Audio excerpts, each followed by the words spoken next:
The woke, lefty, progressive... This woke mind virus. So we're ending woke immediately. You know, I ended woke. Lecturing wokeism. Merely the first step in a wider mission to bring down capitalism.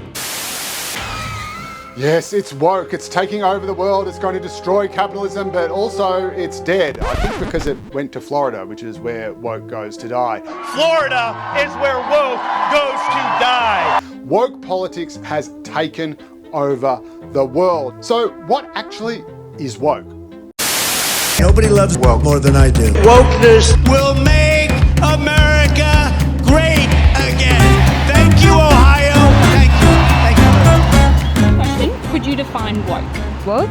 I don't know what this new woke is. Probably politically correct to pair a team. I feel like woke is knowing a lot about political issues.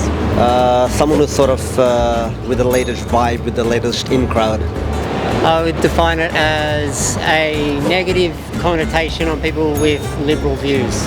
I'm not very familiar with the word, but it's something like when you're cool, like chill. It's what people like to say when they're angry about people being politically correct. I think it's like being aware. Being aware of what's going on. When I was growing up, woke meant that you were just awake and you understood things. Yes, that's the thing. This incredible, nebulous, sinister force, no one actually seems to know what it is. Woke, like beauty, is in the eye of the beholder. So what is it and where did it come from? Well, it's an academic kind of movement or ideology or idea that there are all these kind of systems at work that we have to be aware of or awake to, hence the name, and that as a result of all these systems, there are these sinister forces that could be oppressing you or discriminating against you, and therefore you are a victim.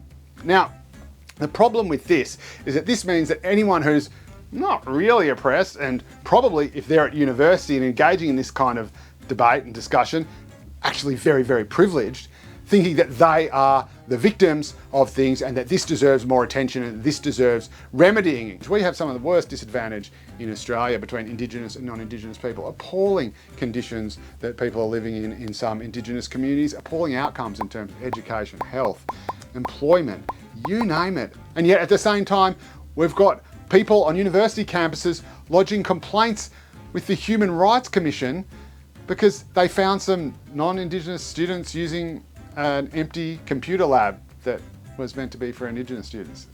Is that really racist? And so in a way, the left are unwittingly throwing out this bait to the right, which the right can say, well, this is obviously ridiculous, this is obviously stupid, so everything else you're banging on about is probably stupid too. So climate change, which is real, oh no, that's just woke.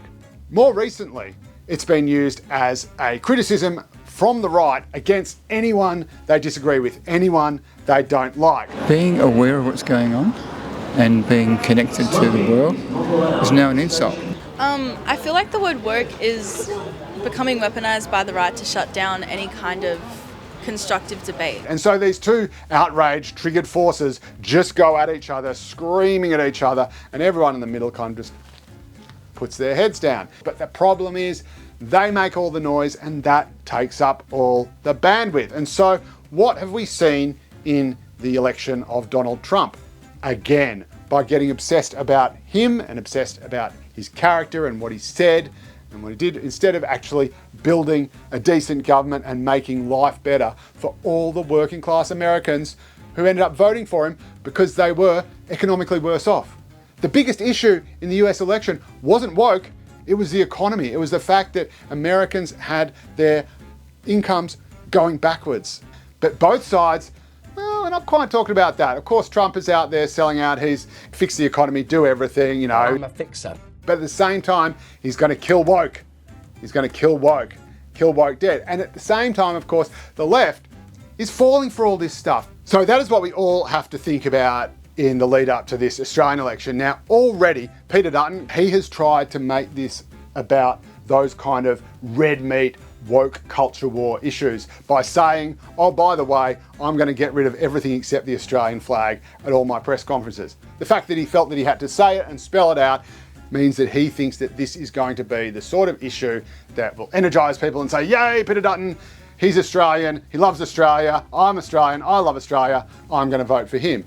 So I think instead of Conservatives using woke fear-mongering tactics, saying things like, I'm not going to stand in front of the Aboriginal flag, or there's only 2 genders, I think the real focus should be on, are we going to fix this cost of living crisis? My uni debt's just going to keep piling and piling and piling, and I don't see myself being able to buy a house, ever. We have to look at what is actually going to be better for the country and the vast majority of people in it. In other words, all that boring stuff like who's got a better economic plan, who's better off to bring interest rates down for mortgagees, who's better to bring wages up so they keep pace with inflation, affordable childcare, education, healthcare, who's going to build the infrastructure we need. These would be coalition or Labor strengths, depending on where you sit. And some areas are always going to be stronger for the coalition, like running the economy, bringing the budget back into surplus, and some for Labor, like of course, healthcare and education. So you've got to take all that